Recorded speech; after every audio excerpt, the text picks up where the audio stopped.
गोपाल कृष्ण भगवान की जय. अध्याय 31. श्री गणेशाय नमः. तो वानर दिव्य मानव झाला. त्यातही त्याला पितांबर, उत्तरीय, मुकुट आदी प्राप्त झाले. देवदूत, सुशील व पुण्यशील हे त्याला विमानात आरूढ होण्यासाठी आदराने विनंती करू लागले. तो थक्क झाला. आपली एवढी पापे असूनही ही गती कशी मिळाली याचे त्याला आश्चर्य वाटले. तेव्हा दूतांनी त्याला सांगितले की तू पुरुषोत्तम मासात उपाशी राहिलास, पाण्यात पडून राहिल्याने स्नान घडले आणि पश्चातापाने शुद्ध झालास. मागच्या जन्मात तू पुरुषोत्तमाची पूजा पाहिलीस, वंदन केलेस, अधिक मासात व्रताची प्रशंसा केली. या सर्व पुण्यकर्माने तुझी पापे नष्ट झाली आहेत व तुला सद्गती प्राप्त झाली आहे.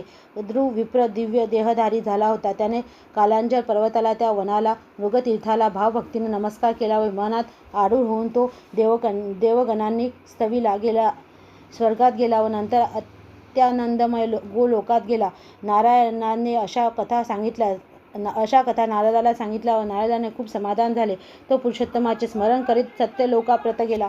नैमिषारण्यात सूत शौनकादिकांना याप्रमाणे कथा सांगत होते. ते पुढे म्हणाले, पुरुषोत्तम मासामध्ये केलेल्या अल्प सेवेचे फळ फार मोठे मिळते. या महिन्यात पुरुषोत्तम हरी फार लवकर प्रसन्न होतो. सर्व प्रकारचे ऐहिक आणि स्वर्गातील दिव्य भोग भोगून भगवंताचा तो भक्त मोक्ष पावतो आणि नित्य गोलोकात श्रीकृष्ण सान्निध्य निवास करतो. हरे नमः. हरे नमः. गोपाल कृष्ण भगवान की जय. गोपाल कृष्ण भगवान की जय. अध्याय 31. श्री गणेशाय नमः. नारायण म्हणे नारदासी, पुढील कथा पर्येसी. मृगतीर्थ अधिक मासी स्नाने कपिशी घडली ती. तेने ती कपिस्तवाशी टाकून दिव्य देहित होताशन. तया सानिध्य आकाशातून दिव्य विमान पातले जे. तया माझी वैष्णव लोक बैसले असती अनेक. भेरी मृदंग विनादिक वाद्ये सुरेख गर्जती. गंधर्व किन्नर सुस्वर गाती. देवांगना नृत्य करीती. स्वर्ण किंकणी झुन वाजती. शोभा किती काय वानो. ऐसे ते दिव्य विमान पाहुनी तो दिव्य देह भर कपिस्वमने अत्यंतची विस्मय पाहुणे मानशीच बोलत, हे येथे कैसे आले? किमर्थ? मज पाप्याशी कोठून प्राप्त हे वैमानिक सुख समस्त पुण्यात्म्याशी होय असे. ऐसा अंतरी विचार करीतो. एक येऊने दिव्य नारी तयाच्या मस्तकी चंद्रापरी श्वेतछत्र धरिले आणि दोघी जणी एकसरे तयावरी उडवित चामरे. कित्येकी त्या मधुस्वरे गावनी पुढे नाचते. हाती घेऊन या तांबूल एक उभी राहिली जवळ. स्वर्ण भुगारी गंगाजल घेऊन पुढे एक ठेली. ऐसे ते वैभव पाहून तो दिव्य देही कपी तक्षणने कुंडावरील चित्रावानी निश्चयवेष्ट स्वस्थ राहिला आणि म्हणे आपुल्या मनात, मी महापापी दुष्ट अत्यंत. मज हे वैभव कोकातीत कवने पुण्य लाभते. म्या कधीही सर्व जन्मांत ऐसे पुण्य नचियेले. खचित की जेणे श्रीहरिपदाप्रद विमानातून जाईन ऐसा तर्क करीत म्हणे. चलन वलन सर्व टाकून चित्रपटीच्या लेपावानी तटस्थ जेव्हा राहिला, ते तयाचे हार्द्रक जाणून पुण्यशील सुशील दोघे जण हरिदूत तयासी वंदून हस्त जोडून विनवित, प्रभो चलावे लोकाप्रत कैसा उशीर लाविताय. जे येथ पुरुषोत्तमाचे सानिध्य सापरत तुम्हा प्राप्त झाले असे. ती त्याची एकूण वाणी. कपी म्हणे, ही माझी अजूनही असह्य पापकर्म भुवनी भोगावयाची आहेत. आज कोणत्या पुण्य निगुती माझ्या पापाची झाली निष्कृती, की जेणे मी त्या गोलोकाप्रती अनायासे पावेन. चितुक्या पर्जन्यधारा वजती ती तृणाकुर भूमी उजती, की रंजकन की तारा असती. तितुकी आहेत मम पापे. ऐसे असता मज हे सुंदर कैसे लाभले दिव्य शरीर. आता ते कारण मज समग्र विवरुनिया सांगी. जैसे कपीचे एकूण भाषित श्रीहरिदूत तया बोलत, देवा ते साधन तुम्हा प्रताप कैसे नाही समजले. सर्व मासा माझी उत्तम आणि श्रीहरीशी प्रिय परम. ऐसा तो मास पुरुषोत्तम महापुण्य फलदायक. त्या पुण्य पवित्र मासाठाई उत्तम तप केलेसी काही, जे प्रत्यक्ष देवाचेनही होणार नाही कदाच. वानर देही तू सतत भ्रमत असता अरण्य मुख रोगास्त्रव काहीच वस्त्र तुझ वस्तू भषवेना.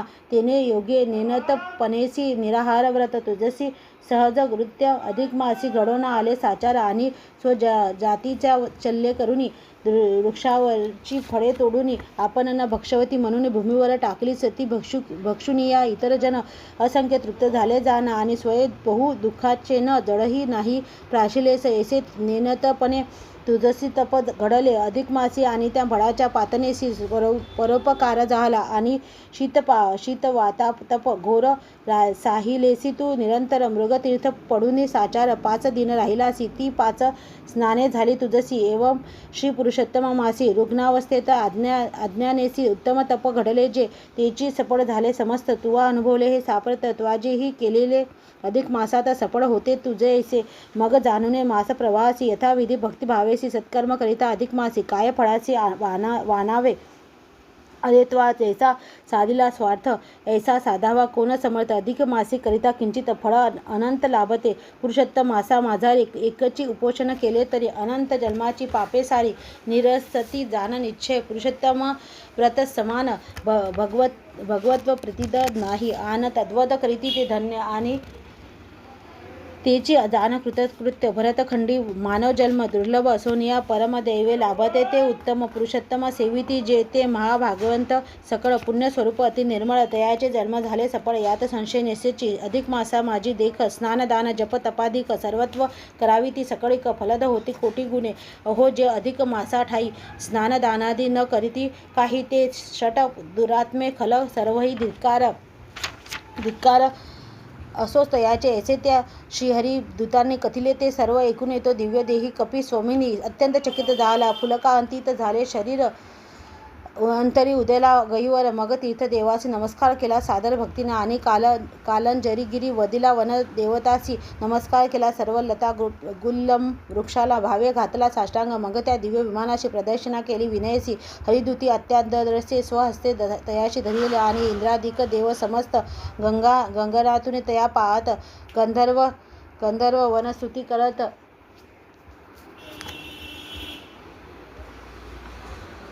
किन्नर वाद्य वाजविती. ऐसा महोत्सव वाहिला तो दिव्य पुरुष विमाने बैसला. सुरंगने पुष्पवर्षाव केला, आनंद झाला म्हणून या, आणि अत्यानंदारे दयाचे पूजन सकळ सुरू केले जाण. मग तेथून ते दिव्य विमान आकाश माझी प्रवेशले.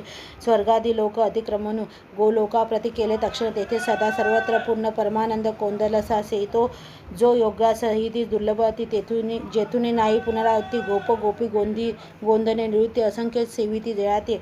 आणि जो रासे मंडित सदा, जेथे पावले असते कदा जरा मृत्यू आणि आपदा त्याची बाधा नव्हेच असो. ऐशा त्या गोलोकापासून विमान जाऊन पोचताच क्षण तो दिव्य पुरुष तयाहून परमानंद उतरला, आणि जेथे साक्षात पूर्णतम बैसला असे पुरुषोत्तम, तेथे जाऊन तया प्रणाम करून बैसता झाला. नारायण म्हणे गा ब्रह्मसुता, विचार करून पाहे तत्वता. तो कर्दद्विज सर्वता यदापि होता परामात्मा, तरी अशी कपट जन्माती नेनाता. पुरुषोत्तम मासात सहज वृत्ता यत्किंचित यत् स्नानादी कर्म घडले जे, तेनेही तो सर्व पापापासून मुक्त होऊन तत्क्षणी पुरुषोत्तमाचे सानिध्य पाहून आनंद घन झाला. मग यथाविधी अधिक मासी सत्कर्म करता भावेसी मोक्षपद येईल हाताशी. यात काय संशय नारदा भाऊ, सांगू काय उभय यंत्र सुख प्राप्तीविषयी उत्तम साधन शोधिता. पाही अनेक नाही काहीच, इतर सर्व साधनाहून पुरुषोत्तम मासा सेवन हेची एक उत्तम साधन. ऐसे जाण साचार सुत म्हणे शौनकालागुनी. ऐसी नारायण मुनीची वाणी ऐकुनी तो नारद मुनी समाधान पावला, आणि वधुनी तत्वचरणावाची स्मरत शिवपुरुषोत्तमासी फिरता फिरता सत्य लोकाशी आनंद जाता झाला. असो एक हो ऋषी समस्त, तुम्ही मज जे प्रशिलेत तयाची उत्तर तुम्हाप्रत आता बहुत काय सांगू. अहो अधिक मासा सम काहीच नाही पावनतम, तयाचा स्वामी पुरुषोत्तम म्हणून परमश्रेष्ठ तो. त्यात यथोचित व्रत करिता की अन्यही कर्म आचरिता, दुरित क्षय होऊन सर्वदा यह परत्री सुख होय. यास्तव सर्व नरनारी पुरुषोत्तम मासा माझरी सद्भक्तिभावे एकतरी यथोचित कर्म कीजिये. भरतखंडा माझी जन्मभू पुरुषोत्तमा मासा लागून न सेविता केवळ अनुदिनी प्रपंची आसक्त होती. जे ते नराधाम जाणा खचित वारंवार गतागत पावत, आणि जन्मोजन्मी ते अत्यंत दुर्भाग्य होत निश्चय. आणि दातारात पत्य पित्रादिकाशी योगी पाहतो अहनिशी, तेसेशी सर्व दुःखाचे राशी प्राप्त होती तयास. यास्तव येथे सज्जने अधिक मास येताशनी यथाशक्ती सद्भावे करून तया लागून सेवावे, तेने सकळ फळे यथोचित प्राप्त होती जाण निश्चित. ऐसो ऐसे अधिक मासाचे अद्भुत महात्मा असे साचार. ह्या सकळ महात्म्यासी जे ऐकती भक्तिभावेशी त्याचे सकळ पापराशी द्वैत होती सपुड, आणि त्याचे सर्व मनोरथ पुरवित श्री गोलोकनाथ यतीविषयी दुःखी मनात संशय काही न धरावा. याचा एक अध्याय तरी जो भक्तिभावे श्रवण करीत या सर्व तीर्थस्थानाचे सत्वरी फळ निर्धारी लाभते. सदा स्वयंस्वर भवगणूत याचे आहे. यात वर्णन म्हणून बुद्धिजनी हे अनुदिनी भावे श्रवण करावे. नित्य श्रवणा न होती समर्थ तरी नित्य एकी जे अधिक मासात तेने त्रिशन्य मास सामर्थ्य समस्त फल यथात लाभते. अधिक मास हा परम पावन जयाचा गेला श्रवणे विन जयाच्या शिरीमड संपूर्ण त्रैलोकीचा कोसळतो. जे अधिक मासी प्रतिदिनी अधिक मासा महात्म्य ऐकून शेवटी वाचक त्रिजा लागून वस्त्रादिकी पूजती तयाशी साक्षात गोलेकेश सुसंपन्न येतो. विशेष ऐसे सुत शौनकादी ऋषीस निमशी कथिता झाला. ऐसे वेदव्यास मुनींने वनिले सर्वांगीण भाषिणे तेची म्या हे देश भाषणे ओवी बंदी वनिलेसी. हे अधिक मास महात्म्य पावन जे का करीती श्रवण पठण तयाचे मनोरथ संपूर्ण होती पूर्ण निश्चय. मागधी मासी असते अभिनव परी अधिक मासाची विशेष वैभव. याचा पुरुषोत्तम अधिदेव म्हणून प्रभाव वाढला. पुरुषोत्तम तो नारायण शिराब्दी शाहीशी भगवान तयाचे जगत्र शरणा लागून मत्स्य कृमात अवतार तया माझील जो भार्गव परशुराम रेणुकाद्रव तयाचे कोंकण क्षेत्र अभिनव सह्याद्री तळी आहे पे. तेथे राजापूर नामे प्रसिद्ध नगरी आहे पूर्वसिद्ध. तस्य मीप धृत पापेश्वर अभित ग्राम विशुद्ध आहे जो. ते ग्रामी धृत पापेश्वर शिवलिंग आहे पापहर. तयाचे पूजक साचार घववेनामक कुळजे. तये कुळी सर्व गुण संपन्न जो सदाशिव तुल्य सदा शिवाभिमान. तयाची पत्नी गुणनिधान पार्वती जैसी पार्वती. तयेच्या पोटी विठ्ठला समान विठ्ठल नामा सदाशिव नंदन. तो वेदशास्त्रा माझी प्रवीण तैसाची ज्योतिषशास्त्री. तयाची पत्नी रुक्मिणी परी सो गुण खानी. तियेच्या उदरी विठ्ठलापासून रघुनाथ नामे जन्मला. तो प्रसिद्ध रघुनाथ शास्त्री अति प्रवीण तकालकारी आणि व्याकरणाखर सागरी निरंतरी पोहत असे. तयाची पत्नी सती सीता तीच होय माझी माता. रघुनाथ शास्त्री माझा पिता ती उभयंता विख्यात. त्या उभयंतापासून परशुराम नामा मी उत्पन्न. माता पित्याचे पवित्र चरण सदा अंतरी ध्यात असे. कृपासागर माता पितर तई पिरिले माझे अंतर. अधिक मास महात्मा सुंदर प्राकृत भाषेत वनिजे म्हणून तयाच्या चरणा वंदुनी प्रारंभ केला वर्णना. तत्कृपेने आजच्या दिना ग्रंथ समास्त झाला. शके 1818 सुमुख्य सत्वस्तरी वैशाख शुक्लात इंद्रुवासर पौर्णिमा तीथ ते दिनी ग्रंथ संपला. माता पितराच्या कृपे करून मुंबापुरी ग्रंथ झाला संपूर्ण. एकदा करिता श्रवणपठन पापे संपूर्ण भस्म होती. याने पुत्र पौत्रादी संतती आणि अखंडित योग संपत्ती या लोके मनोरथ पुरती. तैसाचे अंतिम मोक्ष लाभे. ह्या 31 अध्याय ग्रंथे सर्वदा प्रीती हो गोलोकनाथा. या ग्रंथाचा मूळ करता गोलोकनाथ असे पे. तेने अंतरी जे प्रियले तेथे येथे पत्री लिहिले. न्यून अथवा अधिक झाले तरी तेनेच शमिले पाहिजे. अधिक मास महात्मा संस्कृत तयाचे झाले हे प्राकृत तरी संत शोधे तुम्ही समस्त भावे सतत एकीजे. या 31 अध्याया भीतर जी विस्तार आहे कथा सुंदर तीच संक्षेपे श्रोती सादर सावधारे एकीजे. प्रथमाध्यायी मंगलाचरण नारद मुनी प्रश्नकथन काम्य कवनी कृष्णा जाऊन पांडवा लागून भेटला. द्वितीयाध्यायी अधिक मासाचे वैकुंठ गमन सांगून साचे अधिक मास सह श्री विष्णूचे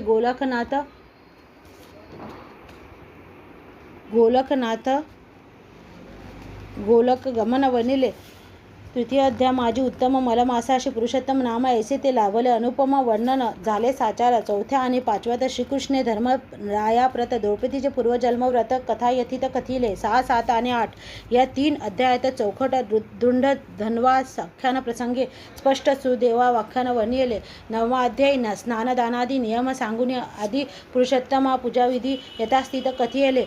10माध्याय माझे पूर्ण धेनूचे महत्त्व वर्णून गोपूजनासह वर्तमान गोदान महिमा सांगितला. 11ाध्यायी विप्रपूजेचे महत्त्व वर्णून या साचे ब्रह्म स्वापहा दोषाचे निवारण केले असे. 12ाध्याय संपूर्ण सांगून स्नान महिमा दीप प्रज्वलनाचे पुण्य अनुभव युक्त वर्णिले आणि दीपोच्छेदाचे फळ घोर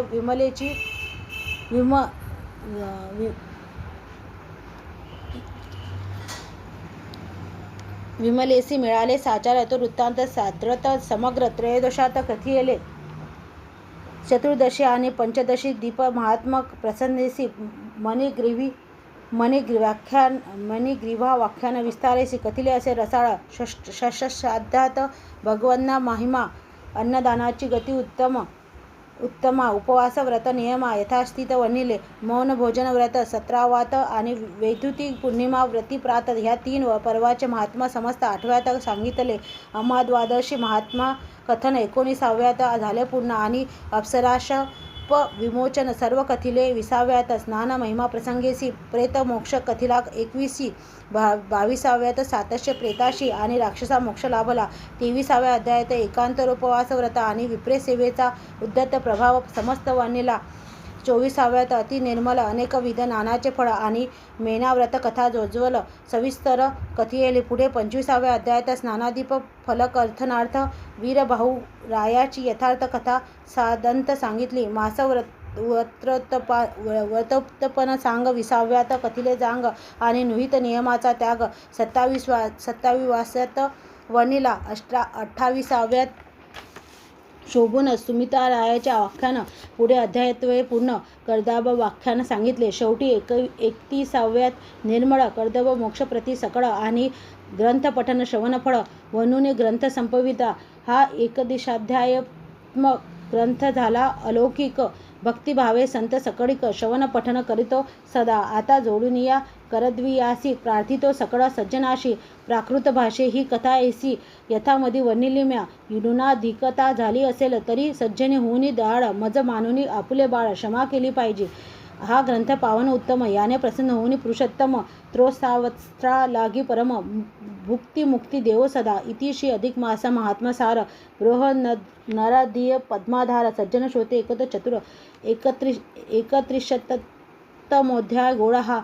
हरे नमः इति 31तमोध्याय समाप्तः. गोपाल कृष्ण भगवान की जय. श्री पुरुषोत्तम पन्नमस्तु.